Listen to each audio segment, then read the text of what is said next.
May I invite Thiru M.K. Stalin, the Honorable Chief Minister of Tamil Nadu, to please come up on stage.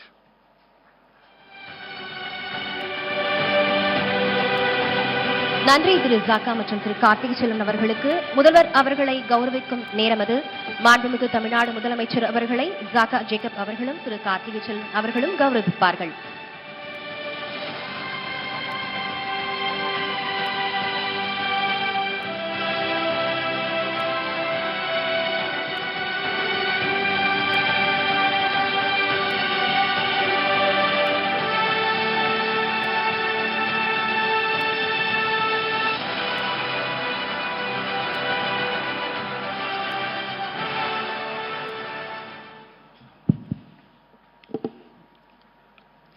அன்புள்ள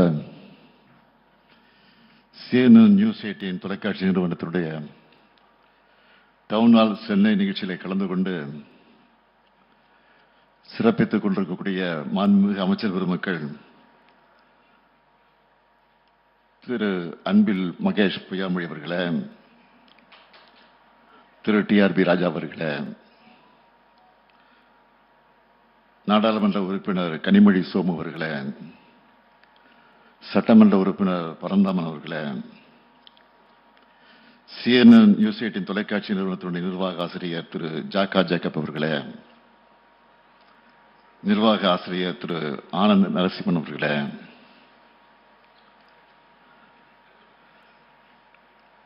தெற்கிற்கான நிர்வாக ஆசிரியர் திரு விவேக் நாராயணன் அவர்களே, news 18 தொலைக்காட்சி நிறுவனத்தின் மூத்த ஆசிரியர் திரு கார்த்திகை செல்வன் அவர்களே,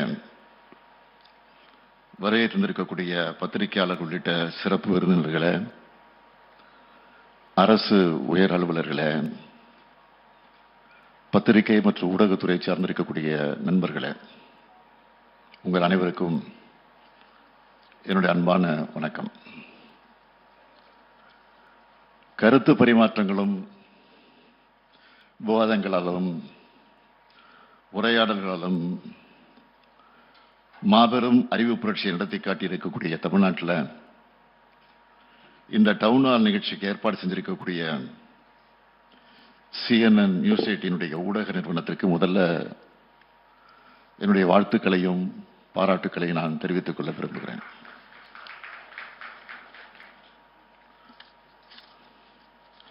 மக்களிடையே விதைக்கப்படக்கூடிய நல்ல கருத்துக்கள் தான் முன்னேற்றத்திற்கான அடிப்படையாக அமையும். அப்படி நூற்றாண்டு கண்ட திராவிட இயக்கத்தினுடைய கொள்கை முகமாக 74 ஆண்டுகள் கடந்த மாபெரும் அரசியல் இயக்கமாக மக்களுடைய ஆதரவோடு திராவிட முன்னேற்ற கழகம் ஆட்சி பொறுப்பில் இருக்கிறது. பேரறிஞர் அண்ணாவினுடைய மறைவுக்கு பிறகு இந்த இயக்கத்தோட எதிர்காலத்துக்கான திசை காட்டியா முத்தமிழறிஞர் கலைஞர் அவர்கள் 50 முழக்கங்களை வழங்கியிருக்கிறார். அதுல முக்கியமான ஒன்று, வன்முறை தவிர்த்து வறுமையை வெல்வோம். திராவிட முன்னேற்ற கழக அரசு பொறுப்பை ஏற்கிற போதெல்லாம் இதை மனசுல வச்சுதான் மக்கள் நலத்திட்டங்களை செயல்படுத்தி கொண்டிருக்கிறோம். இங்க ஏராளமான ஊடகவியலாளர்கள் இருக்கீங்க. 11.19% வளர்ச்சி என்பதை தமிழ்நாட்டை தவிர வேற எந்த மாநிலத்தால சாதிக்க முடிஞ்சிருக்கு. அதுவும் எப்படிப்பட்ட சூழல்ல இதை நாங்க சாதிச்சிருக்கிறோம். ஜனநாயகத்துக்கும் கூட்டாட்சிக்கும் கொஞ்சம் கூட மதிப்பு தராத பாஜக ஆட்சி ஒன்றியத்தில் ஆளுகிறது. எதிர்கட்சிகள் ஆளக்கூடிய மாநிலங்களை எந்த அளவுக்கு வஞ்சகத்தோட ஓரவஞ்சனையோட அவங்க அப்ரோச் பண்றாங்கன்னு அதெல்லாம் உங்களுக்கு நான் விளக்க சொல்ல வேண்டிய அவசியம் இல்லை, உங்களுக்கே நன்றாக அது தெரியும். கவர்னர்கள் மூலமாக நிர்வாக சிக்கல்களை ஏற்படுத்துறதுல தொடங்கி செயற்கையான நிதி சுமையை உருவாக்கி மாநிலங்களை முடக்க நினைக்கிற வரைக்கும் அத்தனை செயல்களையும் செய்து கொண்டிருக்கிறார்கள். இது மட்டும்தான் அவங்களுக்கு தெரிஞ்ச பாலிடிக்ஸ். ஆனா இதையெல்லாம் அரசியல் தளத்திலையும் ஆட்சி அதிகாரத்திலையும் எதிர்கொண்டு வளர்ச்சி அரசியல்னா தமிழ்நாட்டை பாருங்கன்னு சொல்ற அளவுக்கு டெவலப்மெண்ட் பாலிடிக்ஸை அடையாளமா தமிழ்நாடு இன்றைக்கு வளர்த்திருக்கு. அதுவும் ஒரு தரப்புக்கான வளர்ச்சி இல்லை, எல்லாருக்கும் எல்லாம் என்ற பரந்துபட்ட வளர்ச்சி. பெண்கள், மாணவர்கள், இளைஞர்கள், விவசாயிகள், தொழிலாளர்கள், நெசவாளர்கள், தொழில் முனைவோர், அரசு ஊழியர்கள், ஆசிரியர்கள், திருநர்கள், மாற்றுத்திறனாளிகள் எல்லாரையும் எம்பவர் பண்ற பாலிடிக்ஸை நாங்க முன்னெடுத்திருக்கிறோம். நாங்க செஞ்சிருக்கிற மாதிரியான திட்டங்களை வேற எந்த மாநிலத்திலாவது செஞ்சிருக்காங்களா? குரோத் சும்மா வந்துடுமா? இத்தனை திட்டங்களையும் வெற்றிகரமா செயல்படுத்துற காரணத்தினாலதான் 11.19% குரோத் சாத்தியமாகி இருக்கு. தமிழ்நாட்டில் எந்த குடும்பத்தை எடுத்துக்கிட்டாலும் அவங்கள ஒருத்தராவது நம்ம அரசோட திட்டங்கள்ல பயணிஞ்சிருப்பாங்க. அதனாலதான் ஆட்சிக்கு ஆதரவான மனநிலையில மக்களை இன்றைக்கு நாங்கள் சந்திக்கிறோம். தமிழ்நாட்டோட இந்த வளர்ச்சியும் தனித்துவமும் உண்மையான வளர்ச்சி அரசியல்னு என்னன்னு இந்தியாவோட மற்ற மாநிலங்களுக்கு காமிக்கிற செயல்பாடுகளும் பாஜகவை கடுமையாக எரிச்சலடைய வைக்குது. ஆனா அவங்களுடைய சதி அரசியல் எக்ஸ்போஸ் ஆகி அவமானப்பட்டு அசிங்கப்பட்டு நிற்கிறாங்க. பாஜகவோட பேட்டர்ன் என்னன்னு திமுக மட்டுமல்ல, ஒட்டுமொத்த தமிழ்நாடே இன்றைக்கு உணர்ந்திருக்கு. அவங்க மேல மக்களுக்கு நம்பகத்தன்மை கிடையாது. மற்ற மாநிலங்கள்ல கட்சிகளை மிரட்டி ஆட்சிகளை கவிழ்த்து தங்களுடைய அரசை கொண்டு வர பயன்படுத்திட எப்படி வாஷிங் மிஷின்லாம் பயன்படுத்திட்டு இருந்தாங்களோ இப்போ அந்த வாஷிங் மிஷின் எங்கேயும் கொண்டு வந்து கூட்டணி அமைச்சிருக்கிறாங்க. அவங்களோட என்டிஏ கூட்டணி என்பது முழுக்க முழுக்க ஊழல்வாதிகளை மிரட்டி அமைக்கப்பட்டுள்ள கூட்டணி தான். கடந்த அதிமுக ஆட்சி காலத்தில் இருந்த முன்னாள் அமைச்சர்கள் பல பேர் ரெய்டுகளுக்கு ஆளானாங்க. 10 பேர் மேல டிவிஎஸ்சியில வழக்குகள் இருக்கு. ஆனா கூட்டணிக்காக அவங்களை இப்போ பாதுகாத்துட்டு இருக்காங்க. இன்னும் சொல்லணும்னா முன்னாள் அமைச்சர்கள் சில பேர் மேல எஃப்ஐஆர் கூட பதிவு பண்ண விடாம நீண்ட ஆண்டு காலமா ஆளுநர் மூலமா நிறுத்தி வச்சிருக்கிறாங்க. இந்த லட்சணத்துல இப்போ இடி, ஐடி, சிபிஐ ஆகியவற்றை வச்சு எங்களையும் மிரட்டலான்னு பார்க்கறாங்க.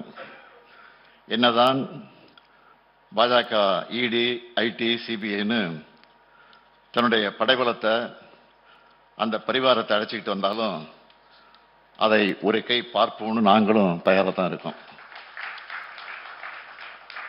இடி இதுவரைக்கும் பதிவு செஞ்ச 8000த்துக்கு அதிகமான வழக்குகள்ல எத்தனை வழக்குகள் முழுமையாக நடந்திருக்கு? அவங்களோட உண்மையான கன்விக்ஷன் ரேட் என்ன? ஊழல் குற்றச்சாட்டுக்கு உள்ளானவங்க எல்லாரும் உடனடியா யாரு கூட கூட்டணி சேர்றாங்க? புலனாய்வு முகமைகளை இவ்வளவு மலிவா பயன்படுத்தி தான் பாஜக அரசியல் சதுரங்க வேட்டைய நடத்திக்கிட்டு இருக்கு. அதுக்கு என்டிஏன்னு அந்த என்டிஏன்னு அந்த கூட்டணிக்கு பேரு. மக்கள் பாஜகவை நம்பணும்னு பழனிசாமி போன்ற ஆமாம்சாமிய பாஜகவின் கிழக்கழக செயலாளராக வச்சுக்கிட்டு டப்பா இன்ஜின் எடுத்துக்கிட்டு உள்ள வர நினைக்கிறாங்க. பாஜக உள்ள நுழைஞ்சா எப்படியெல்லாம் நடந்துப்பாங்க என்பதைத்தான் இப்போ அண்மையில் மகாராஷ்டிரால பார்த்துக்கிட்டு இருக்கோம். அதை நீங்களும் தெளிவாக புரிஞ்சிருப்பீங்கன்னு நினைக்கிறேன். மாநில கட்சியை உடைச்சி ஆட்சிக்கு வந்தவங்க இப்போ பிற்படுத்தப்பட்ட முஸ்லிம்களுக்கான 5 விழுக்காடு இடஒதுக்கீட்டை ரத்து செஞ்சிருக்கிறாங்க. மகளிர் உதவித்தொகை திட்டத்தில் 22 லட்சம் பெண்களை நீக்கி இருக்காங்க. இதை தான் தமிழ்நாட்டிலையும் செய்ய நினைக்கிறாங்க. அதுக்கு அவங்க பயன்படுத்த நினைக்கிற ட்ரோஜன் குதிரை தான் அதிமுக. அதனால தான் பழனிசாமி அவர்களை இன்றைக்கு பார்க்குறோம். அவர் வழங்கக்கூடிய எந்த வாக்குறுதியும் மக்கள் நம்புவதற்கு தயாராக இல்லை. மண்குதிரையை நம்பி யாராவது ஆத்திர இறங்குவாங்களா? நிச்சயம் மாட்டாங்க. எங்களை பொறுத்த வரைக்கும் எங்களுடைய லட்சியங்களும் கடமைகளும் ரொம்ப பெருசு. அதை நோக்கிய பயணம்தான் எங்களுடைய தேர்தல் வெற்றிகள். எல்லாருக்கும் எல்லாம் எங்கும் தமிழ் எதிலும் தமிழ், அனைத்து துறை வளர்ச்சி, அனைத்து மாவட்ட வளர்ச்சின்னு மக்கள் நல திட்டங்களை செயல்படுத்திக்கிட்டு இருக்கிறோம். அடுத்து ஒன்றுபட்ட இந்தியாவில் மாநிலங்களுக்கான உரிமைகளை பெற்று தந்து உண்மையான கூட்டாட்சி கருத்தியலை நிறுவனம்னு எங்களோட அடுத்த கட்ட பயணத்தையும் தொடங்கி இருக்கிறோம். மாநில சுயாட்சி என்பது அறிஞர் அண்ணா அவர்களுடைய உயில். அவர் எங்களுக்கு வழங்கின உயிர் கொள்கை. உண்மையான வளர்ச்சியை நம்ம இந்திய நாடு அடையணும்னா மாநிலங்களுக்கு நிறைய அதிகாரங்கள் வழங்கப்படணும். ஏன்னா மாநில அரசுகள் தான் மக்களுக்கு நெருங்கிய அரசுகள்.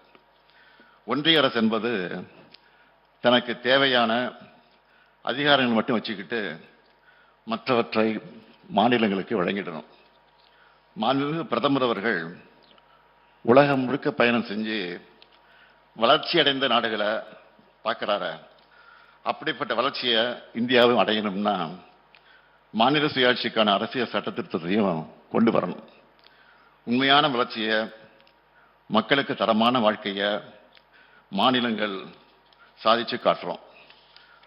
பன்முகத்தன்மை கொண்ட இந்தியாவுக்கு கூட்டாட்சி தான் அடிப்படை. இது குறித்து அண்மையில் கூட இந்து ஆங்கில நாளேட்டில் ஒரு கட்டுரை கூட நான் எழுதியிருந்தேன். அது மட்டுமல்ல, ஒன்றிய மாநில உறவுகள் குறித்த உயர்நிலை குழு அமைச்சு அந்த குழுவினுடைய அறிக்கையும் முதல் பாகத்தை நான் வெளியிட்டிருக்கிறேன். அதை அனைத்து கட்சிகளுக்கு அனுப்பி வச்சு தேசிய அளவில் மாநில சுயாட்சி கருத்தியல் குறித்த புரிதலை ஏற்படுத்த வேண்டும் என்று நினைக்கிறோம். CNN போன்ற ஊடகங்கள் இந்த அறிக்கையில் சொல்லப்பட்டிருக்கக்கூடிய கருத்துக்களை விளக்கி மக்கள் கிட்ட கொண்டு போய் சேர்க்கணும். இந்த நேரத்தில் என்னுடைய அன்பான கோரிக்கை நான் இங்கே எடுத்து வைக்க விரும்புகிறேன். எங்களை பொறுத்த வரைக்கும் சமத்துவம், சமூக நீதி, மதச்சார்பின்மை, சகோதரத்துவம், மாநில சுயாட்சி உள்ளிட்ட கருத்தியல்கள் குறித்து இந்தியா முழுக்க ஒரு பரந்துபட்ட பார்வை உருவாக வேண்டும் என்று நினைக்கிறோம். அதுதான்